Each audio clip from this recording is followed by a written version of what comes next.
All right, you guys ready to get started?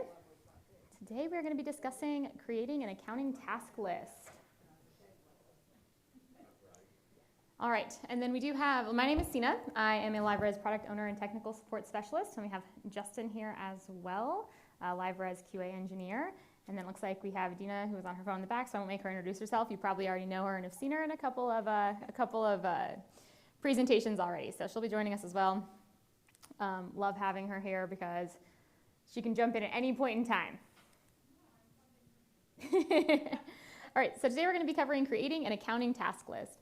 So a lot of things that I'm going to go over today you've probably heard in a couple of the other meetings or a couple of the other classes. So we will do some high levels, and something I want to make sure that is really clear is that there's going to be some things in here that are optional, do them if it works with your business, and then some things in here that I would say you should always do to keep your accounting program healthy and on track. So once again, there may be some things that you add or remove from this list depending on your business practices, so just keep that in mind. This is not the end-all of lists, so format as you need to, but there are definitely going to be some things that you'll always want to do from here. I forgot to have my little clicker. All right, so the list. First, we're going to cover the entire list, everything you should be doing, monthly, yearly, whatever that looks like, and then we're going to break it down to things that you need to do every month at a minimum, or more frequently, depending on your business. The things you want to make sure you're doing yearly, and then of course, we'll cover any questions.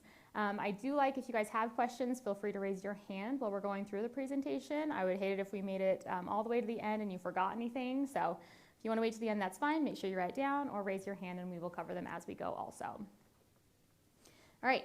The big old list. It is going to be a long list, but that's okay. Not everything has to be done every day, but as you can see, these are daily, weekly, or monthly items. You're just going to want to make sure that you do them monthly at a minimum for the most part. So map any unmapped line items. We'll go into detail on all these in a minute, but here's your full list, and then this will be in the Help Center later. So if you're trying to take pictures, write it down, you can of course do that. Repetition's important. But we'll have it for you there also. So make sure you map any unmapped line items. You want to make sure that you invoice and audit any work orders from Live Manager so that those are coming over into Live Trust correctly.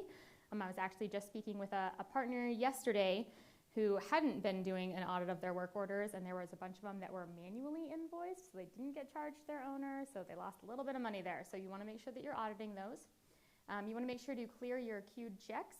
A lot of times I see people who will think they printed out a check and they didn't, and it's just floating around and it ends up floating around for a bit. You want to make sure you do that. Enter any deposits, adjustments, and expenses. You want to reconcile your cash account, pay out your stakeholders, and publish statements, and then of course, run your reports. So this is going to be something that at a minimum you do every month. Depending on your business, it's something you might want to do daily or weekly as well. This is your yearly list. Everything from the monthly checklist. December happens every year, but it is still a month. So you'll want to make sure that you do everything from your monthly checklist. Then also do your 1099s, run any of your year-end reports that you're going to need. Then implement any new items for the coming year. For example, maybe you have a new reoccurring expense that's going to need to go on your owner statements. Any features that you may have missed. If you guys don't know, we have a category summary that can be added to statements.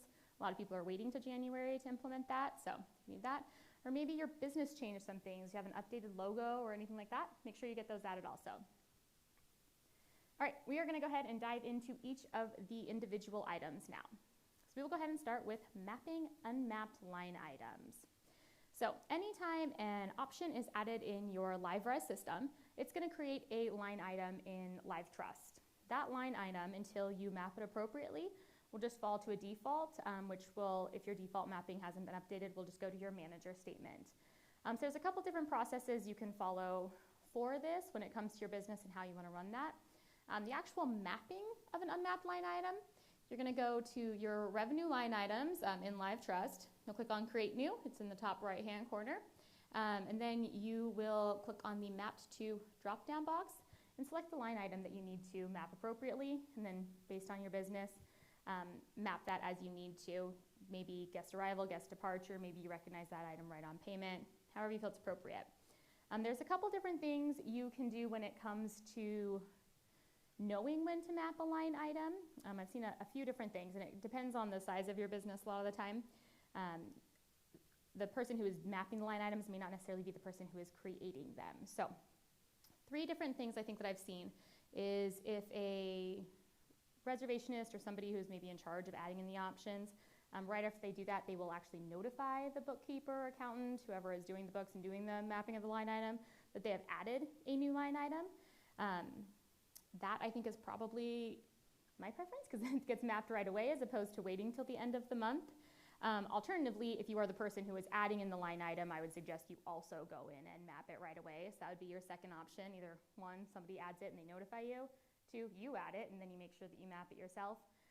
Or three, which you can actually do on top of the other two, is you come in here every month and you make sure that everything that needs to be mapped is mapped appropriately. The reason I would suggest one of the first two options is because if a fee or option is added into the reservation system and then gets used in the month before you come in and map it, you will have to force reprocess the transaction to get it to follow the new mapping rule, which sometimes can cause a little bit of a mess depending on when you catch it, when you force reprocess, how that all goes. So I would suggest one or two, but definitely make sure that you're doing this before you publish any statements in case you do have to do that force reprocess or payout or anything like that.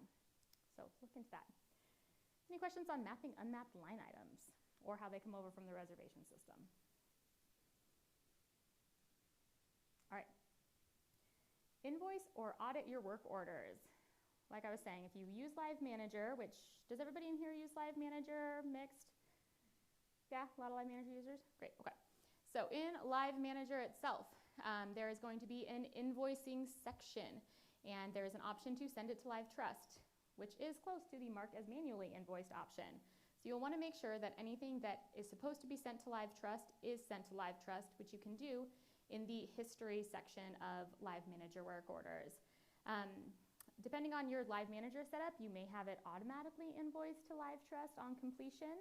I would still suggest that you come in here and just take a look at work orders that were invoiced throughout the month, make sure everything was invoiced correctly, nothing was missed, or nothing that still needs to be invoiced is maybe like a manually entered work order or anything like that, isn't lingering. So you'll want to make sure that you come and check your history section. You can export it to Excel also. If you don't do any manual work orders, you can go in, export it, filter it, and see if anything slipped through the cracks in that way. You'll just reverse that invoice and re-invoice it to Live Trust.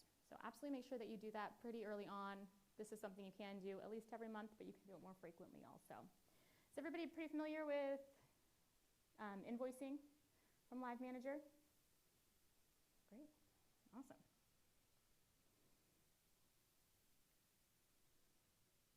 All right, clear your queued checks. This is a really simple step, but if you don't do it, it could cause a lot of problems later on. So it's something that, while it's easy, highly suggest you just pop in at least once a month and make sure that you don't have anything outstanding in your queued checks. So you can actually check your queued checks from the cash account, your bills section, or from a statement. So all of them have a queued checks button at the top left. Then you just click on that and you'll see if anything is outstanding. In my awesome example here from Boise's Best Vacation Homes, they have a check hanging out from January. That would be a huge problem that we'd want to get resolved. So nothing should be that old in your accounts at this point in time, but those are right there. Has anybody had any trouble with queued checks, getting them to print? Questions on queued checks, anything like that? I just have a question. I don't exactly understand what it's doing when I queue the check. Sure. Like, is it telling the system that I don't need it hanging out anymore? Or? So when you are printing from your bill system, or if you do any kind of disbursements and you print a check from it, let's use a disbursement example. So you do a disbursement and you're going to do it as a check. It pops over here so that you can actually print them in bulk if you want to and do a starting check number on it. So it doesn't, when you click on the check option, it doesn't automatically send it to the printer and just pop it out. It puts it into this queue so that you can do all of your checks at one time and put a number on it if you need to. Okay, so this isn't really affecting like the cash account log, the ledger, or anything like that. It's just really like clearing out the to be printed area. When you're, you mean clearing the queued checks? Yeah. Yeah, yep, so you want to come in here and if you, for any reason, didn't print something, because it will affect your cash account if you leave it here. Oh, yeah, okay. So you want to make sure that you are printing these out. And I have seen some people where they actually end up almost doing like a double payment because they will pay out of their bill system, but they don't print the check, they'll disperse the funds, so they have some like lingering items hanging out there. So you want to make sure this is cleared because checks do appear in your cash account after you print them. So what's the difference between this queued check area and the bill pay area? Yeah. I'm sorry that I don't understand that. No worries. So bill payment, When you go into the bill pay area, what you see is any inflow or outflow, any credit or debit, that is on a stakeholder statement. So for example, if an owner's bills section, you would see income for rental rate, and then you would probably see outflow for like a commission to a manager. So you would see that in your bills and your credits. And that's more of a view of the bill system that you're seeing there. So you can go into your bills and select very specific debits and credits to pay out to a stakeholder. Okay. So that's the bill system. Once you've gone into bills and you select certain items, if you click on manual, you won't have to do the printing check version, which if we're using an owner for an example, you would choose manual if you're doing like an ACH transfer or something. Yep. A lot of times though, if it's a vendor, you would actually print a check and you could print out the bill payment details and just mail that off to that vendor. Okay. So the bill system is a view where you go in and select the items that you're going to pay. Okay, okay, that was helpful. Does that help? Yeah, thank you. Of course, no problem. Any other questions on queued checks? Or why it is so important that you don't leave them lingering? All right, enter deposits, expenses, and adjustments. Once again, all of these things are very, very, very important to do before you do any publishing of your statements or anything like that. So we'll go ahead and take a look at how to do deposits. So you're going to use your deposits for any checks that were written to your company or an owner's account that did not go through the reservation system. Common times that I see a deposit being used, if an owner has like a friend or something staying in one of their cabins, so they want the cost of the cabin comped or something, but the cleaning fee still needs to be charged, right? Because you need to, your cleaners. They'll have that guest write a check directly to cover that cleaning fee instead of having it put on the reservation and paid through that way. So you'll get like a check from your owner that says like, hey, this was for the cleaning fee on this comped reservation that stayed. So you'd want to go in here and you would add that deposit. If it was a charge to the owner's statement, you'd add it right onto the owner's statement to cover that cost appropriately so it doesn't come out of their disbursement at the end of the month. But you can also, you can obviously use it for any time that somebody gives you money and it doesn't hit a reservation. If you get a check that it is applied to a reservation, you do not have to come in here and add it again. This is just for anything that is not going into your reservation system specifically. Dina, are there any other times that you see checks being used? Any other examples you can think of?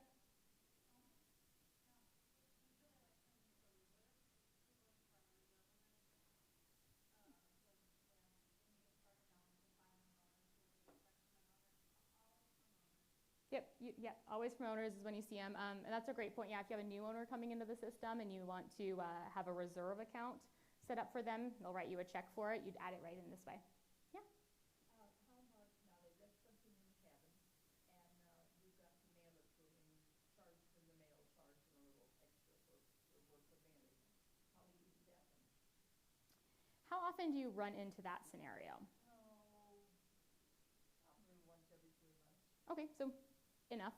How I have seen that normally is because that's usually going to be a charge to the guest, right? Because it's a guest that has left something, or is it an owner that frequently leaves something? No, it's the guest. That's Okay. how do you do it? Because Yeah. it's an afterthought. I mean, it's just there that you've taken, there's a deposit, it's not on your statement, it's not anything, it's Right. just out there in limbo. So where am I going to put it? The best way that I've seen that set up is actually if you add an option into your reservation system that's like a shipping fee option.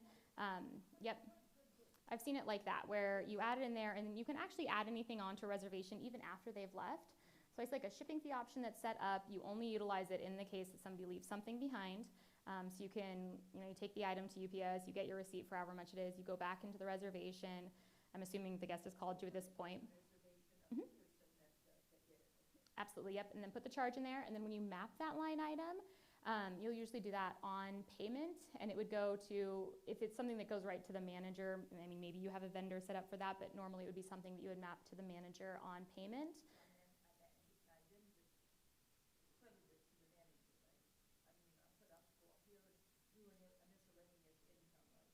You wouldn't have to do anything in here. So what you would do is in the reservation system, you add the options like a shipping fee. And then once you, let's say it's $14, right? You go into the reservation and you add that $14 charge into that entry on there. And then you would charge their credit card the $14. Okay, so you can still, so you wouldn't charge the credit card, you would just enter in a payment of a check on the reservation. So you'd still do that all reservation side. I mean, I would suggest doing it reservation side. And then do it that way, and then you just want to make sure that you map your shipping line item. Yeah, of course, no problem. Have you seen that done any other ways? That's the most common I've seen it. Yeah, great. Yeah. Like I said, there are other ways you can do things, but I agree anytime something comes from a guest, especially from a tracking perspective, if they ever want to call back in and be like, hey, you said you were shipping this, did you? It's something that your reservationist can see like, yes, it looks like we have the charge for it. It's been shipped out for you. You can leave notes on the transaction that says like, there's a tracking number or anything, the date it was shipped. It just makes it really transparent so that a reservationist can answer those questions as well. They wouldn't necessarily need to talk to a bookkeeper to look at the accounting system to figure out if that's happened. So I would suggest doing that. Great. Any other questions on deposit usage? Fantastic. Okay, adjustments. So you can use adjustments from stakeholder to stakeholder. However, it's something you're normally going to use against the cash account. So if you were in the reconciliation class yesterday, that's kind of an example from there.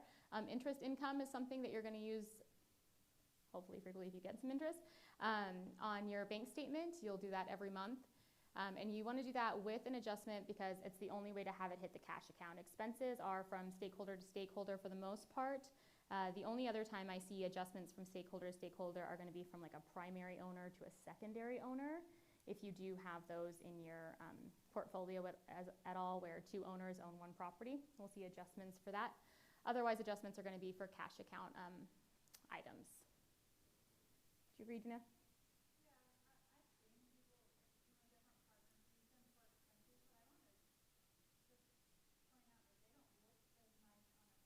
Nope.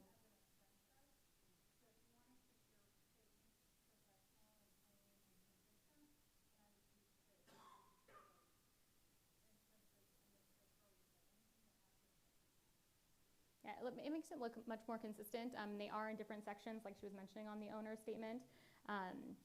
So your owners might question that as well, like, wait, why was I charged an adjustment for garbage collection, but an expense for yard work, and what's the difference? And so to avoid those questions, I would agree that anytime you do an expense, it's going to be something that you're charging to an owner.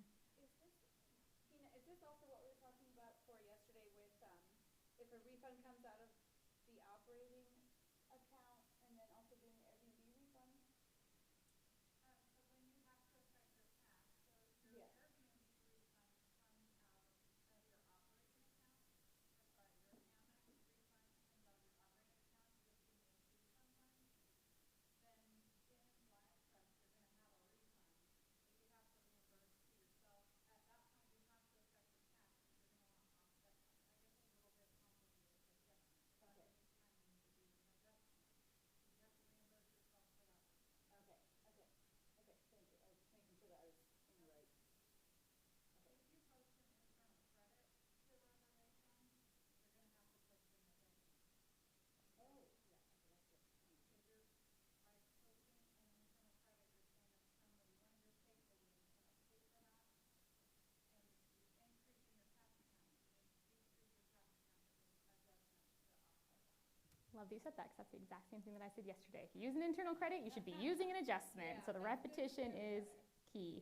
A lot of people use internal credits for actual payments that they've got, and it makes it a little messy. So internal credit adjustment, if you can keep that, those two connected, it'll be a lot easier to remember that you need to do them all the time together. We have more than one double owners on some cabins. Mm-hmm. And now, there's always one of them that is off. And normally if it's just even, you just go credit this and debit this owner, so on and so forth. But now, is there any easier way to go and do this from, one is 87 cents and the other one is 88 cents in the end, when you split the deposit? You have to do it separately? Yeah, you mean like for an adjustment, if it's just a penny, Yeah. it's just going to be a penny. Yeah, there's no way to split that differently.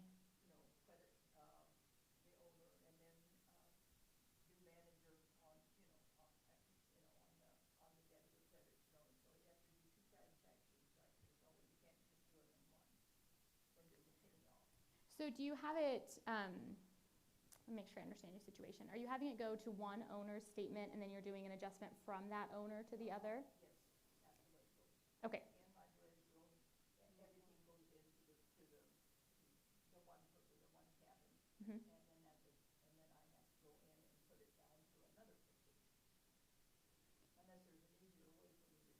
So you shouldn't have to do 2 entries for that unless, are you trying to do like the commission over to the statement as well and then off? At the end of the month. That's the only time I do it, is at the end of the month. I mean, because he doesn't ask for to see all the transactions. So I don't do it on every transaction. Got it, you'd like a lump sum? And a lump sum, yeah.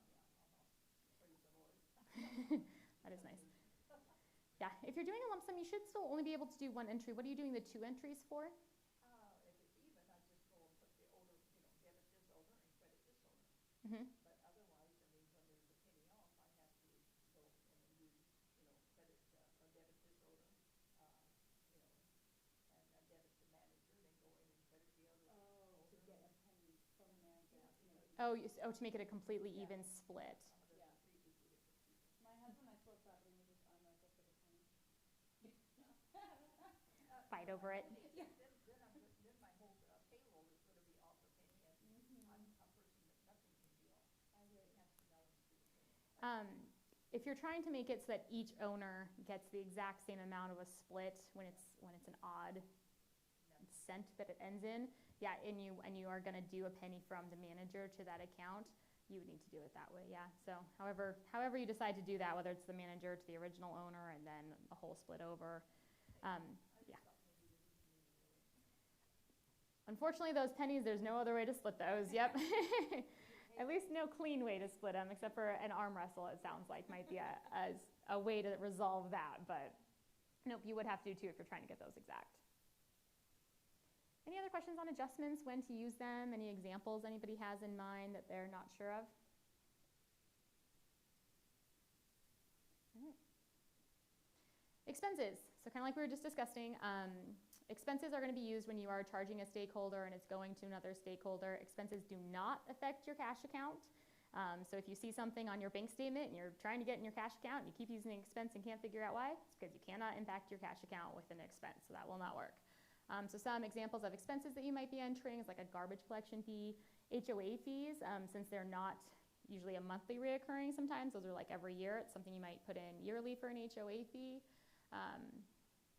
You can mark up expenses, you can decide whether or not those markups show to the owner. There's a couple different things you can do there. You just want to make sure that you're getting them entered before you're going in and paying out owners or publishing statements, because it's really hard to pay out and publish a statement. The owner sees it, and then all of a sudden you're like, just kidding, I need to go and add an expense to it. It's easier to do that beforehand if you can. I'm sure you guys have heard a lot about expenses so far, but does anybody have questions on how to enter them or when to use them? I know the last day of accounting classes, everyone's just a genius already. Everyone knows it. It's great. All right, reconcile your cash account. I will not go as in-depth into this today as I did yesterday, so we'll give you a high level of the purpose and importance of reconciling, if you haven't heard it from me or from ASAP yet, how important it is, then shame on us, because I'm pretty sure we tell everybody all the time how important it is to reconcile. So if you haven't heard it at least 10 times, you're gonna hear it right now. Okay, so it is super important always to reconcile your account at least once a month, if not more often. It keeps your Live Trust cash account in balance with your bank account. It allows you to see any items that have not, or that are left uncleared entries that you need to research. And honestly, it makes me sleep better at night. So I really just appreciate it if everybody does it so that it doesn't get backed up. And I know that no one's gonna call in and be like, I haven't done it for years and years and years and years, because that gets really rough to go through. So it's really important to stay on top of those things. I have another slide on how to reconcile. So if you have any leftover questions from yesterday or from the boot camps, here's your perfect opportunity. So how to reconcile at a high level. You're gonna, in my opinion, always print your bank statement. Do you always suggest that people print their bank statement when they reconcile? Really? I always print. Okay, what do you recommend then?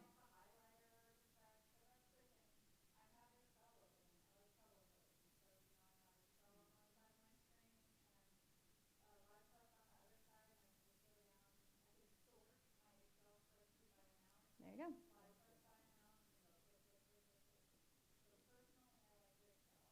Perfect. There you go. More than one option on how to reconcile. She does Excel, which if you're good at Excel, that is fantastic. I think we discussed it yesterday where you can go in, you can organize it by debit and credit, and that's what I'm hearing you say. Yeah. So you organize it by the debit and credit, and you download your bank statement to Excel, and you can organize it that way as well, and then find them all and check off that way.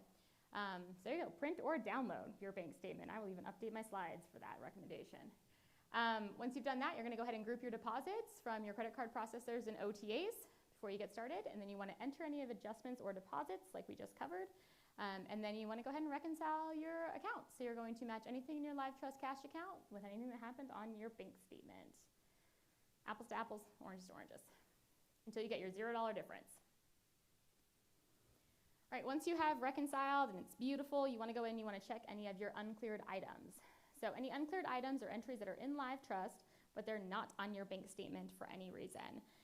Any internal credits that are appearing in your uncleared transactions, you wanna make sure that those get cleared immediately. They should be done in the same month. Like we already said, any internal credit should have an adjustment to counteract them. So you should be able to group deposit those into a 0 grouping and then check them off on your reconciliation.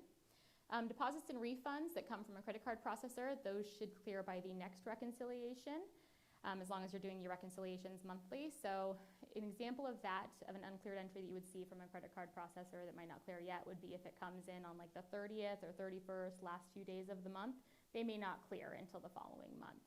And the reason would be that when you take a reservation on, say, a Saturday, you might not get that deposit into your bank until Monday. Saturday could have been the 30th, 31st, Monday's when it hits on the 1st. So you may just see a little overlapping then. That's very normal.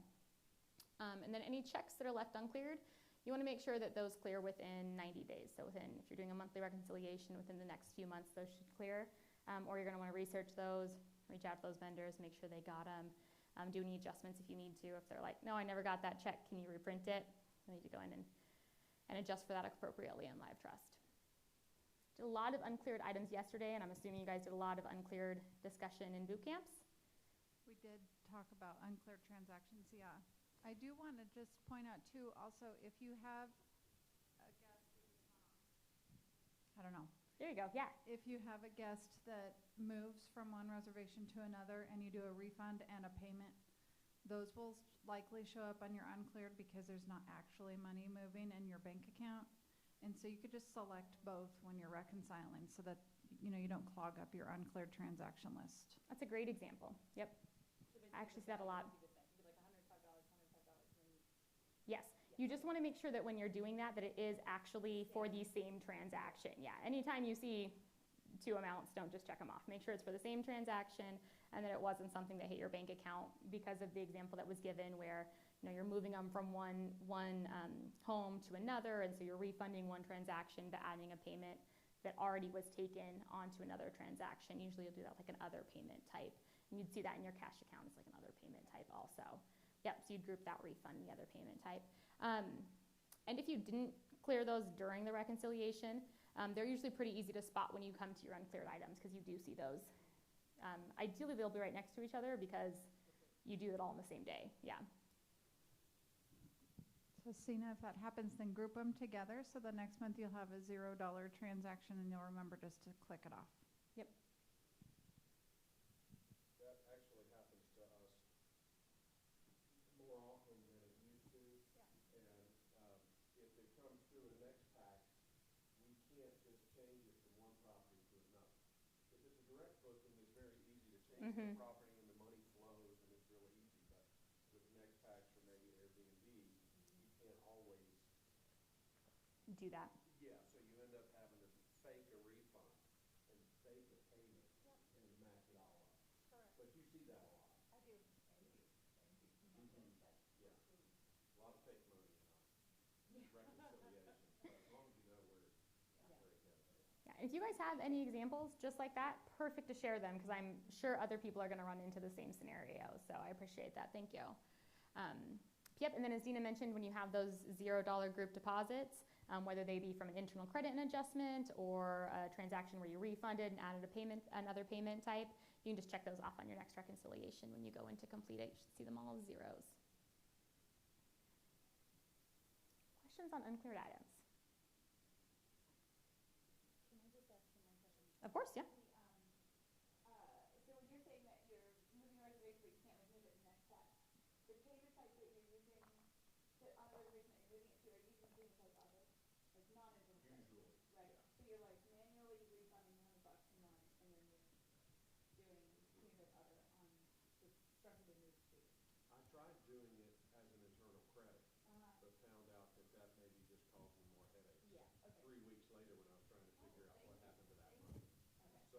put a refund on there, but it's, no money actually changes there. Okay. Thank you. Yeah. No, no problem. I think that's a really great example where if you're really consistent when you do those with the payment types, it does help, because then if you see an internal credit, you know you're looking for an adjustment or you know that you need to add one, versus when you're seeing another payment type, you know that there's potentially a refund in there that you need to go in and link that up with. So consistency is really key in those examples, I think, because a lot of times you have people call and they're like, well, I added a payment. I'm like, do you know which one? Like, no, we kind of just like add them. Yeah. Yeah. Like, oh, okay, great. We'll find it. We'll find it. But consistency is really helpful. Anything else? All right. Okay, so you have done all of those things, but now we are ready to pay out stakeholders and publish statements. Okay, paying out your stakeholders. The order that is suggested in vendors, you really shouldn't have to go in at the end of the month and pay them all out. It's normally someone that you are paying out throughout the month, so it's a good idea to just go and check and make sure that you have done all of your payouts to vendors. With vendors, with any of our stakeholders, there's a couple of different ways you can do payments. You can do a disbursement off of the statement, or you can do the bill pay system. The difference being, when you go in and you do a bill pay, you can actually select very specific bills or available credits that you are paying out for that payment.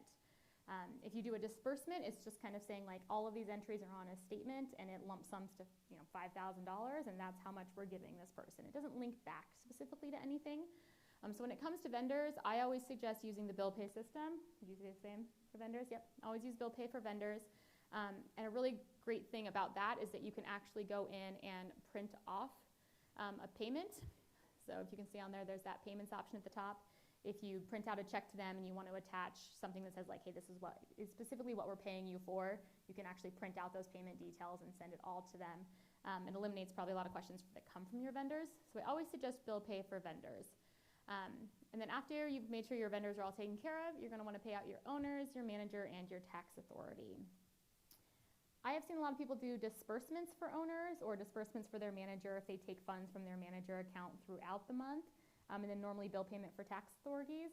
Do you have a best practice that you suggest on disbursements versus bill payments for the other stakeholders? I use bill pay for all of them, You use bill pay for all? honestly. Yeah, the bulk bill pay for owners is just super efficient, unless you're going to use the disbursement option as you're reviewing the statements, because we want to make sure we're doing that. The manager, doing bill pay through the manager or for the manager just gives excellent reports that are the most helpful in posting your QuickBooks or your operating accounting entry. And then the tax authority, usually I honestly do the disbursement option with that one, and then an expense from the tax authority to the manager for any vendor discounts or any credit you might get from that tax authority for paying on time. Does anybody have questions on the expense that she mentioned from a tax authority for the discounts? Those come up and people don't often know what to do with those. Can you just say it one more time? It's an expense from the tax, like debit the tax authority and credit the... Yep, it's an expense. So the expenses are just a to and a from Okay. when you go in there, which is really convenient. The Yep, the adjustments to the debits and credits. So with the expense, you just do from your tax authority to your manager, and that would be in the case where you get like a tax credit, usually for like if you pay on time, right? Yep.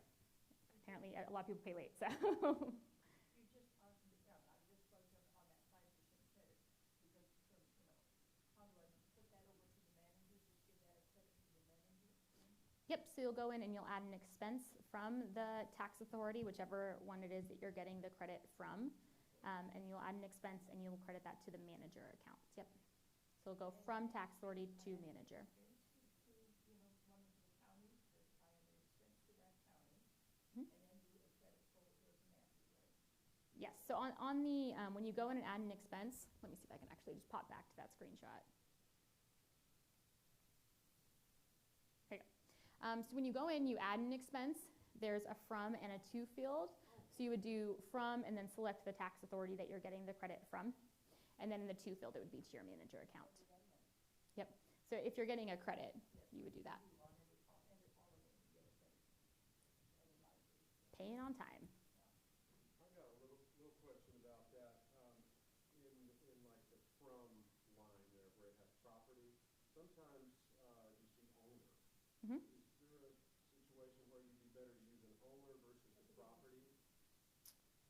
if, I don't know, Evan, do you have I don't know if I have a specific example, but if you are doing, so if an owner has multiple properties, but you're charging like the owner themselves, it's not a per property charge, you would do owner. So like garbage collection might be something where every property you have to go pick up the garbage from.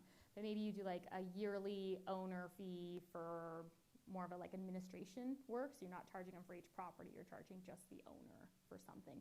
That's when you would use owner versus property. Do you suggest anything different on that? I was like, I don't know that I have a specific owner charge example, but It's going to be like a best practice for your business. So if you find that your owners are wanting to break out their expenses by their property, then you can run reports by property, and it might matter at that point. so in that case, if it's an owner charge, you just like cut it in half and then do it per property or however many properties they have to do it applicably.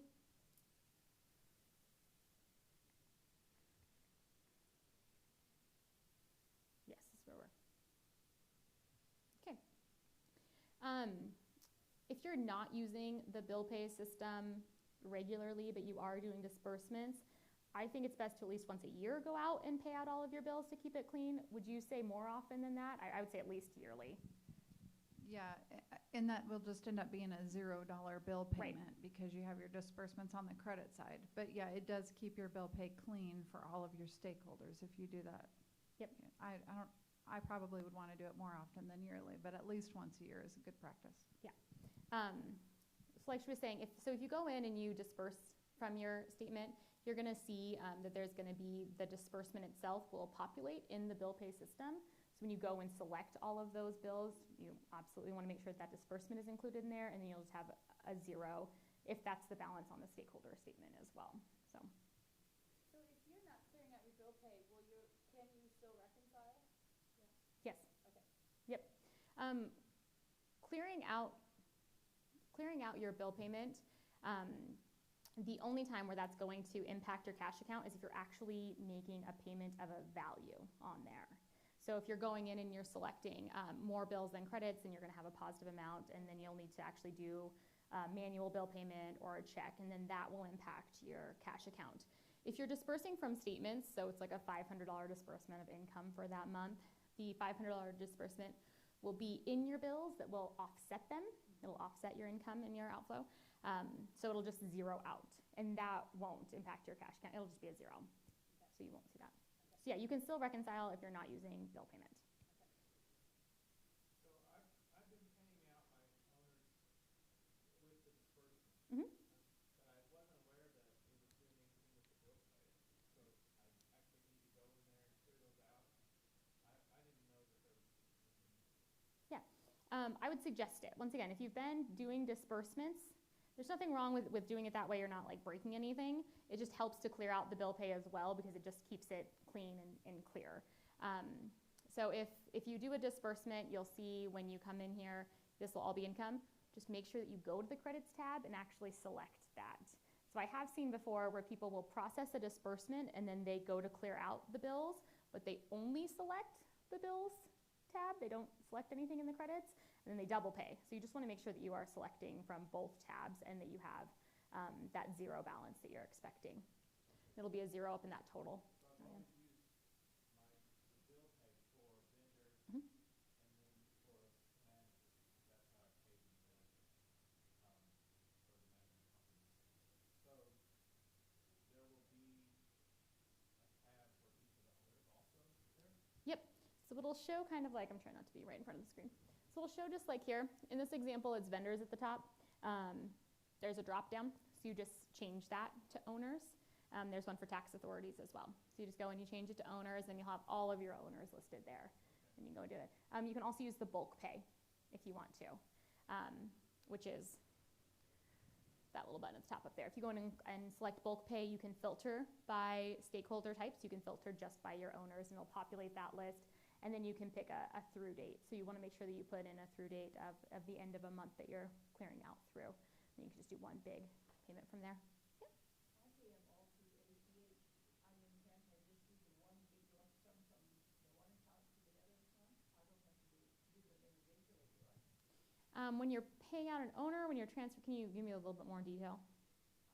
Because I mean, on the bank statement,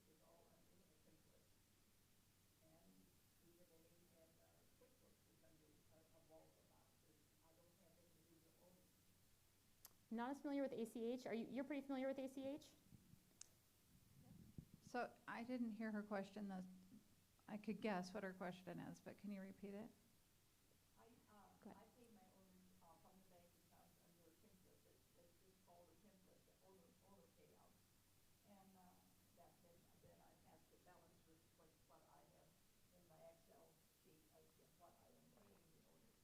And then I take that much money out, so the two amounts balance. Yeah, so on some, you'll see some banks will like lump all of your ACH payments to your owners together, and there'll be one transaction on your bank statement. One credit and one debit. Yep, and so the way you're going to handle that when you're reconciling is group all of those owner payments together into one group.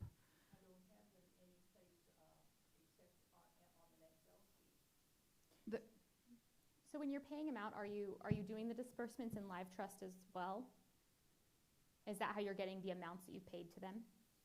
Yes, Okay, so when you're doing the going in the life trust and publishing, manually publishing each, you have to go in and check manual publish and pay each one, and then I copy that to you over to the Excel sheet. Okay, so when you've gone and you've done your disbursement, you've published, that disbursement will go into your cash account, so you'll see it there for when you are going to reconcile. And then you copy it over to your spreadsheet, and then you do one big ACH lump sum, right? So that's what comes out of your bank account. So all those disbursements will be in your cash account. So you'll go in and you will... It's going to be individual. Yeah, they'll be individual because that's how you're paying them out in Live Trust. You'll just select them all, which should match with your spreadsheet. Yep. And then once you've grouped them, it should match that big lump sum with whatever is coming out of your bank account for the ACH. I just want to confirm, like, there's not a way to pay multiple owners together with bill pay. So it's each individual, just like you were doing disbursement. So I think that's where that question came from. But you can't pay multiple owners at one time here in bill pay. See, I don't pay them through bill pay, I pay them through ACH. I'm going to add just meaning- clarification, I think, to Yeah. that. So on bulk pay, you are paying them individually. It is not lumping it together. Correct. Okay. Yeah, it's like I want to make sure that like you can pay them all out at one time, but it does not lump it together into a payment. I think that's what you're saying. Yeah. Okay. You got it. Great. Nope, sorry, it doesn't. Yeah, it doesn't lump that all together. It'll give you one nice total at the top, so you'll be able to match it and make sure it all looks good. Yeah, you still have to group them in your cash account. All right, any other questions on bulk payment, bill payments versus disbursements, anything like that? All right, I'm going to do a quick. We're just going to keep flying because I have a lot more slides and you guys are asking really, really great questions. Okay, publishing statements. So once you have gone through and you have paid out, you want to make sure that you are publishing your statements right after you are doing your payouts. I see some people who they do go through and they do the individual disbursements per statement, which is fine and great when you're checking them off. If you do that, publish the statement right after you do it. Don't wait until you have gone through every single owner statement and then go back and publish them all. You may see changes that happen in between. I see that happen quite frequently where they say, hey, I just checked this and then I went back an hour later to publish it and now it's different. Absolutely. As soon as you've paid out that stakeholder and verified their statement is correct, make sure that you're publishing it right away. If you do the bulk bill payment, you've gone through and done that, then you can come in here and bulk publish your statements as well. Yeah. What would be changing it for? If your reservationist does something, maybe they refund a transaction for whatever reason. It usually happens if you're seeing like a month-end thing. So say that someone checks out on the 31st of a month and everything looks good and there's no problems, and you go in on the 1st and you're looking through your statements. Then for some reason the guest calls back in and they're like, oh, I actually had a bad experience, or they leave a review and they're like, oh, we want to credit your transaction or something like that. If someone goes into that reservation and makes any adjustments to like a rental rate, that would then impact your owner statement. So any rental rate adjustments that happen after the month end and you're in the process of checking these, that would then impact your owner statement. Are there any examples you can think of? I've seen that happen. I don't know if there's anything else you... Yeah, I'll just say that's the most common one that I've seen, is that a reservationist makes changes to a transaction that occurred in the previous month when you're going in and checking them. Correct. Yep. Once you've published it, you'll see it pop up on the following month if they've done any adjustments to that. Hopefully that's not happening very often. It shouldn't be. Those are corner cases, but it does happen, and we do see people say that. They're like, I don't know why it changed. Well, if it's not published, it can change. So as soon as you've verified the statement and done your payouts, you want to make sure that you're publishing them. And then you can notify owners of published statements if you want to. There is a CRM feature where you can go in and notify owners and say, hey, we published all your statements. It's an optional thing if you guys choose to do it that way, or maybe use a different emailing system for owners. A lot of owners like that. A lot of them know. In CRM, is there a send rule for it, or do you?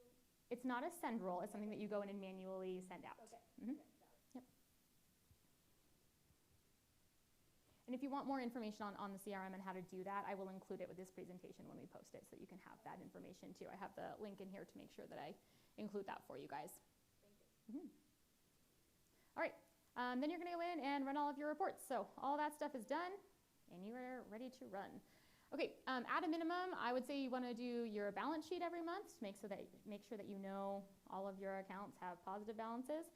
So the balance sheet that you run, you can do a summary balance report, which I do show on the next one. And then you can also do reports for each individual stakeholder type, so you can see the balances for each stakeholder to make sure that you don't have any negatives for one stakeholder, but a positive for another, and it balances out. So you want to do your individuals as well as your official balance sheet. Your liability detail report, you want to make sure that is cleared out every month, and then your vendor unpaid bills. If you're paying your vendors out of your bill system, you want to go in and run that report and make sure it's all cleared as well. Any additional reports that you may want to run? Dina, if you strongly suggest any of these, please let me know. If you're using the bill system for all of your stakeholders, you might want to do an unpaid bills for all of your stakeholder types so that you can see if there's anything that you missed. Your check register report, if you're printing out a lot of checks, it might be something you print out and keep on hand, or download and save to a file somewhere. And your owner distributions, you can print that out as well and run that report. You can run that report and save it as well for ACH transfers like you're doing your general record keeping. All right, your official balance sheet. So it is a default report. It's in our default report section. The bottom screenshot that you're seeing right here, this would be if you are running it just for all of your stakeholders, and it's a summary version. So you can see here in this account, the vendor is a great example. It's like a $500 balance.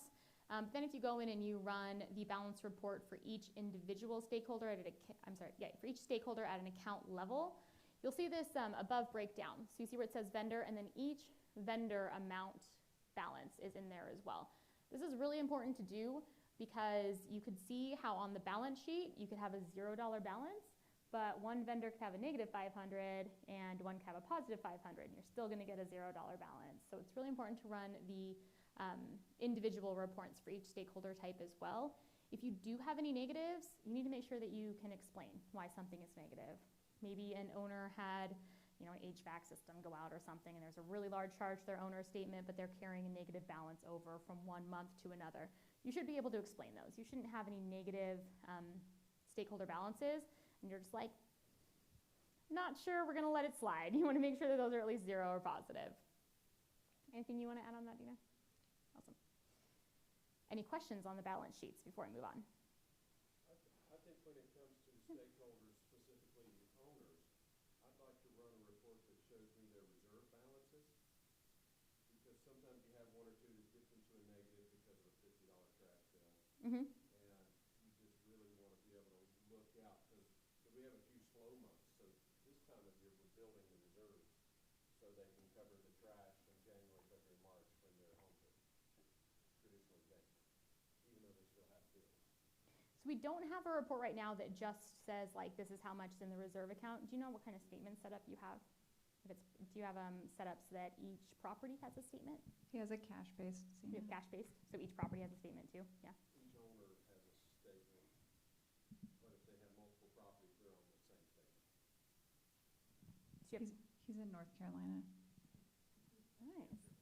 Yeah, it does. Yes, if you're in North Carolina, you should have a cash-based one. So there's not, I haven't seen a way to run just reserves out. I don't know if you've seen something, especially, yeah, okay. So when somebody wants to check reserves, I usually tell them to run their balance report for their owners, and then you can see their balances, and that is going to be a reserve amount. So if it's like $500, that they have, you would expect those all to be positive. That is what you're keeping in their reserve account at the end of the month. So if you keep $500, say for all of your owners, and one of those comes back as like 300, they technically don't have enough in their reserve. That's how I've explained to do it. Yeah. That's what I would say. We don't have a specific, especially with the newer statements and the way that the reserves are held, they don't go into a separate account at all. It's just withheld from a payout to the owner. So when you see the calculation at the bottom of the statements, you see where it's like the beginning balance, and then there's like a negative for the reserves. It's not actually a negative reserve amount. It's saying withhold $500 from this payout so that it carries over to the next month. So it doesn't go into a separate account. It just withholds those funds. Yeah. So yeah, your stakeholder, your owner balance report would give that for you. Any other questions on balance sheets? All right, your liability detail report. This one is also very, very important to do very, very often, at least monthly. It is very hard to catch up on this if you are too far behind because it can impact transactions, which absolutely can impact owner statements. So this is really, really important to stay up to date on. Once again, should be cleared out monthly at a minimum. Some common scenarios that you might see on your liability detail report would be if there's like a balance due on a transaction. A lot of times somebody will go in and cancel it, but they won't actually zero out the line item, so it looks like there's still funds that are due, and that's not the case. So you'll just need to zero out those line items and get that balance due down to zero. Or any security deposits that need to be refunded, those will show up on your liability detail report as well, and you'll want to make sure to go in and refund those appropriately. You guys were in the reporting class, I'm assuming you did some deep dive in the liability detail report, so it's a very important one. Any questions on it though?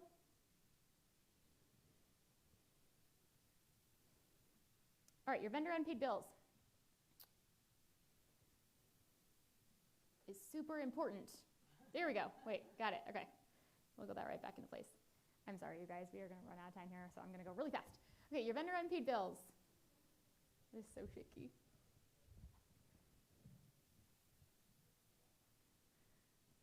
Okay, don't look at the screen. It will give you a headache.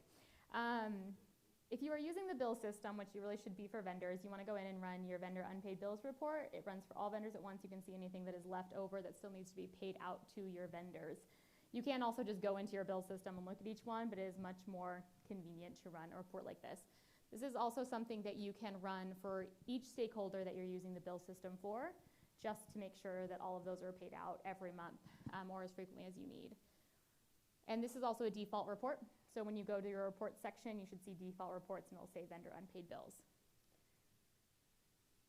Yearly, your 1099s. You want to make sure that you're doing 1099s for your owners and for your vendors if you print them out of here. It's very, very important. We're going to cover that a little bit. Sorry.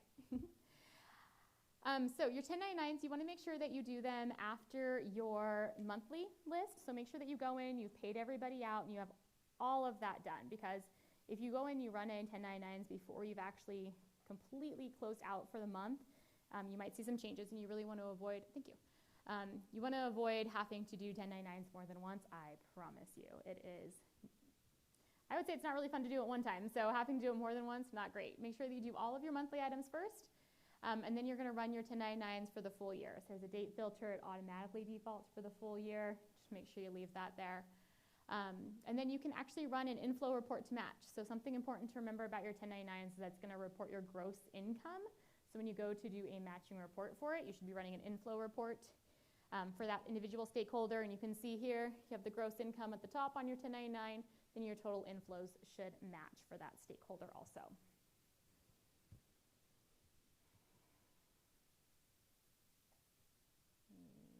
Yep, great. All right, and then yearly reports. So there are going to be some reports that you want to make sure that you run every year. They're going to be very similar to the reports that you run every month, but you're going to run them from January all the way through the end of December. So you're going to do an inflow and outflow for a specific line item. So all your monthly reports, and then one that I see very commonly used is an inflow and outflow report for specific line items from your manager account. It may be a vendor depending on how you have it set up. But the example that I have up here and why this is really important is if you implemented something new. So for example, I know a partner and they decided they were going to sell firewood. Okay, great. So you set up your option, you're selling your firewood. How do you get more than a gut check of like, oh yeah, we're doing pretty good on firewood sales? You'd be able to come in here and filter appropriately by line item, by ledger entry type, multiple filters that you can use to see how you actually have done and whether or not you want to keep that item around or if it's maybe more overhead and you're not selling enough of it. So this is a really great way to analyze some of those optional add-ons that guests can select to check out. So I do highly suggest doing this. It gives you much more than a gut feeling as to whether or not it's a good representation of the amount of effort that goes into something like that. Also, create and save any new reports. So if you are running reports, make sure that you are saving them if it's something you want to use again. That way you don't have to go back in and constantly run the same report. You can just go over to your saved reports. There's a nice drop down. You can check them that way. All right, and then implement any new any new items. This is what I mentioned before. If you go to your statement preferences, you can see category summary is a new one that we released this year. If you guys haven't added that, I know some people are waiting for January so that all of their owner statements are consistent for an entire year. So make sure that you go to statement preferences, check on that. If there's any new reoccurring monthly expenses that you want to get set up, put that in there. Check again for any uncategorized line items. And then if you have any new business items, updated logo, maybe an updated company name, anything like that that you want to show, make sure that you implement that also. And all of those are in your preferences area. Questions? I know, sorry, we went through the last part of that really fast, but you guys had really, really great questions, and they're very important to answer. So anything before we wrap up? Okay. You guys, great job. Participation was awesome in this class. Really appreciate it. And I hope you got something out of this, and it will all be available in the Help Center. It'll take us a few weeks to get it in there, but then you'll have access to all this information as well, okay? All right. Thanks, you guys. Yay! Justin nailed it. Have a good day. We'll see you all later.